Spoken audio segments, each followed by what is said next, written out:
Nest. आज इस video में हम एक ऐसे मैजिकल घी के बारे में बात करेंगे जो फर्टिलिटी इंक्रीज करता है और जो बहुत ही हेल्पफुल होगा आपके पीसीओडी को कम करने में, फर्टिलिटी इंक्रीज करने में, यूट्रस को स्ट्रॉन्ग करने में, और इसके और भी कई सारे बेनिफिट्स है। तो आज हम बात करेंगे फल घृत के बारे में। फल घृत के बारे में जब मैंने वीडियो बनाई थी, जब मैंने खुद अपना एक्सपीरियंस शेयर किया था कि कैसे फल घृत से मुझे बेनिफिट मिला, तो बहुत सारे लोगों को क्वेरीज थी कि फल घृत कहाँ से ऑर्डर करना है, ये कहाँ मिलेगा, इसको कैसे लेना है, क्या इसके कोई साइड इफ़ेक्ट्स तो नहीं है, इसको कब ले सकते हैं, कितना ले सकते हैं। बहुत सारे कमेंट्स आ रहे थे, इसीलिए मैंने सोचा कि आज इस वीडियो में मैं डिटेल में फल घृत के बारे में आपको बताऊंगी। तो सबसे पहले फल घृत क्या है? ये एक आयुर्वेदिक हर्बल घी है, मतलब घी में कुछ औषधियां मिली है तो इसे घृत कहते हैं। तो इसमें आपको कोई कंफ्यूजन नहीं होना चाहिए कि ये घी ही है जिसमें औषधियां मिली हुई है। अब इसके हम बेनिफिट्स की बात करते हैं। इसके कई सारे बेनिफिट्स होते हैं, ना सिर्फ फीमेल के लिए बल्कि ये मेल के लिए भी काफ़ी बेनिफिशियल है। तो हम इसके बेनिफिट्स की बात करें, सबसे पहले तो गर्भाशय को ये मजबूत करता है, मतलब ये यूट्रस को स्ट्रॉन्ग करता है, और जो बार बार होने वाले गर्भपात है उसे ये रोकता है। मतलब जो फ्रीक्वेंट मिसकैरेज या फ्रीक्वेंट अबॉर्शंस होते हैं कई बार, या किसी को ऐसा होता है कि एक बार, दो बार, तीन बार कंटिन्यूस मिसकैरेज हो जाते हैं, तो उसमें भी ये घी बहुत फायदा करता है। उसके बाद ये इनफर्टिलिटी को दूर करता है, मेल और फीमेल दोनों में ही ये इनफर्टिलिटी को दूर करता है, और ये संतान प्राप्ति में मदद करता है। तो ये एक नेचुरल तरीका है कंसीव करने के लिए। उसके बाद ये आपकी एग क्वालिटी को भी इम्प्रूव करता है और फर्टिलिटी को बूस्ट करता है।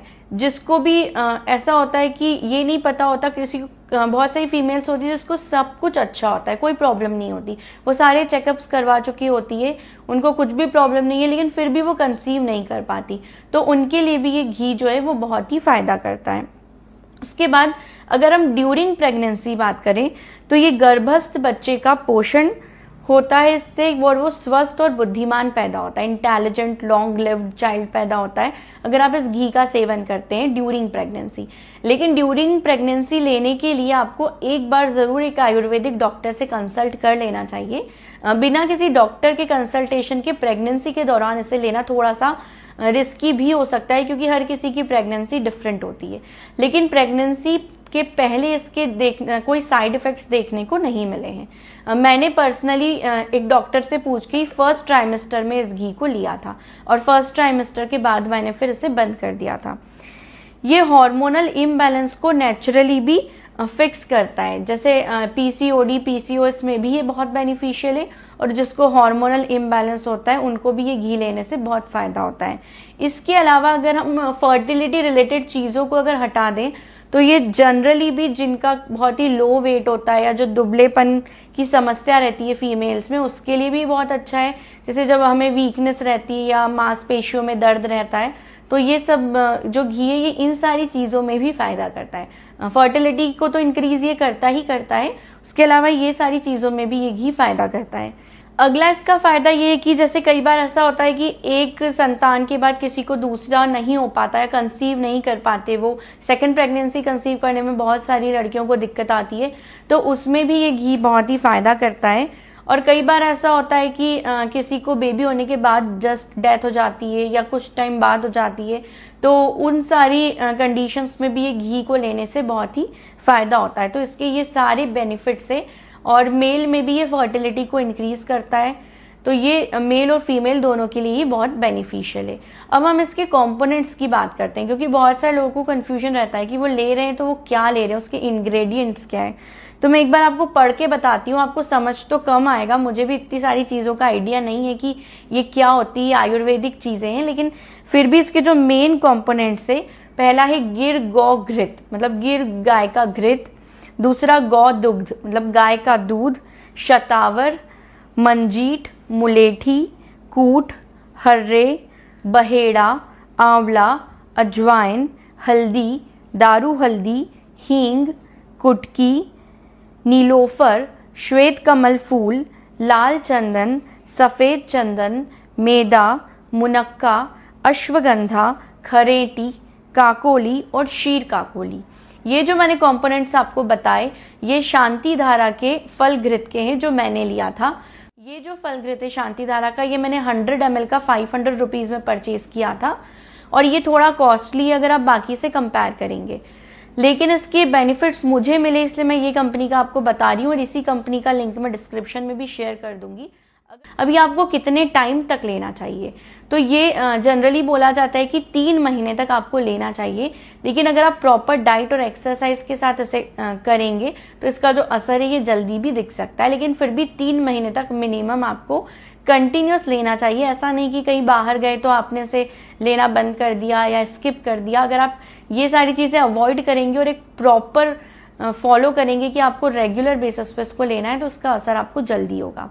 अब इसको कैसे लेना है, जो बहुत सारे लोगों को कंफ्यूजन है कि इसको कैसे लिया जाए, तो ये 1 या 2 चम्मच लेना रहता है मिश्री के साथ मिला के। मिश्री के साथ मिलाकर इसलिए यहाँ पर लिखा हुआ है इन्होंने क्योंकि ये थोड़ा कड़वा रहता है। अगर आप कड़वा पी सकते हैं तो मिश्री के साथ लेना कंपलसरी नहीं है। आप अगर आपको कड़वा लग रहा है तो आप मिश्री के साथ मिलाकर इसको ले सकते हैं। ऊपर से आप गुनगुना दूध पी सकते हैं और गाय का दूध पिएंगे तो ज्यादा फायदा करेगा। मैंने गिर गाय का दूध पिया था। और अगर आप में से किसी को ये प्रॉब्लम है कि वो दूध नहीं पीते या उन्हें दूध पसंद नहीं है तो वो गुनगुने पानी के साथ भी इसे ले सकते हैं, लेकिन दूध के साथ लेने से ये जल्दी फायदा करता है। और मैं इसको ऐसे लेती थी कि मुझे डायरेक्ट घी लेना पसंद नहीं आता था, तो मैं पहले घी लेती थी, उसके ऊपर थोड़ा सा गुनगुना पानी पी लेती थी और उसके बाद जब वो घी अंदर चले जाता था तो उसके बाद मैं उसके ऊपर दूध पी लेती थी गाय का। तो इस तरीके से मैं लेती थी। इसको आप सुबह खाली पेट और रात में जब आपका पूरा सब कुछ हो जाता है डिनर, तो उसके बाद सोने के पहले इसे ले सकते हैं। अगर आप 2 टाइम नहीं लेना चाहते तो आप 1 टाइम अगर लें तो 1 टाइम आप रात में भी इसको ले सकते हैं। मैं सुबह नहीं लेती थी, मैं इसे रात में लेती थी, लेकिन ये आप दिन में 2 बार ले सकते हैं, 1 से 2 चम्मच। तो ये इसको लेने का तरीका है। अगर आप इसको अच्छे से लेंगे तो आपको ये बहुत फायदा करेगा। अब एक और जो क्वेरी सबसे ज्यादा आ रही थी कि इसको लेने के साथ साथ हमें क्या करना चाहिए और क्या अवॉइड करना चाहिए, तो वो भी मैं आपको एक बार जल्दी से बता देती हूँ। जब आप इस घी को ले रहे हैं तो इसके साथ आपको रेशेदार पत्ती युक्त फली युक्त हरी सब्जियों और फलों का सेवन करना चाहिए, गर्म पानी से अच्छे से धोकर। मतलब आप अच्छी हरी पत्तेदार फलीदार सब्जियां खाएं, लेकिन ऐसे नहीं कि आप उसको अच्छे से गर्म पानी से वॉश करके खाना चाहिए।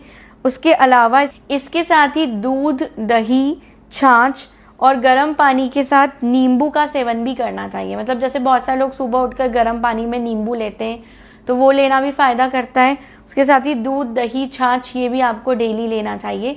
तो ये सारी चीजें अगर आप डाइट में इंक्लूड करेंगे तो आपको ज्यादा फायदा होगा। अब क्या चीजें अवॉइड करनी है, तो इसमें लिखा है कि कच्चा पपीता, उसके साथ अंकुरित अनाज, खोया, तले और अधिक मसाला युक्त भोजन पदार्थों का सेवन ना करें। मतलब इसके साथ आपको ये सारी चीजें अवॉइड करनी है। मैंने junk food, fast food, bakery items ये सब भी अवॉइड किए थे और बाहर का जो भी मतलब बाहर का फूड मैंने अवॉइड ही किया था इसको लेने के साथ, क्योंकि जब आप ये सारी चीजें साथ में करेंगे तो आपको ज्यादा फायदा होगा। उसके बाद अगर प्राणायाम की बात करें तो अनुलोम विलोम और भ्रामरी प्राणायाम धीमी गति से करें। डेली आप अनुलोम विलोम और भ्रामरी प्राणायाम कर सकते हैं। और कुछ आसन भी इन्होंने बताए हैं, पक्षी आसन, नौकासन और शशांक आसन। ये तीनों आसन भी आप इसके साथ कर सकते हैं। तो ये सारी चीजें जब आप साथ में करेंगे तो आपको बहुत जल्दी फायदा मिलेगा और ये एक नेचुरल तरीका है कंसीव करने के लिए। तो अगर आपको कोई भी दिक्कत आ रही है तो सबसे पहले आप ये सारी चीजें फॉलो करके देखें। उसके बाद भी अगर ठीक नहीं होता है तो फिर आप बाद में एलोपैथी की तरफ भी जा सकते हैं। लेकिन अगर आप जितना नेचुरल तरीका यूज करेंगे उतना आपको बेनिफिट होगा, साइड इफेक्ट्स आपको कम होंगे। अगर और आपको कुछ भी डाउट है तो आप कमेंट सेक्शन में पूछ सकते हैं। मैंने अपनी प्रेगनेंसी जर्नी भी शेयर की है, सारे trimester wise, first trimester, second trimester, third trimester, तो वो भी आप देख सकते हैं। जो भी प्रेग्नेंट है और जो प्रेग्नेंट होना चाहते हैं उनका मैंने पीसीओडी टू प्रेगनेंसी जर्नी वाला वीडियो भी शेयर किया था, वो भी आप देख सकते हैं। Thank you so much for watching this video and don't forget to like, share and subscribe our YouTube channel. Thank you so much.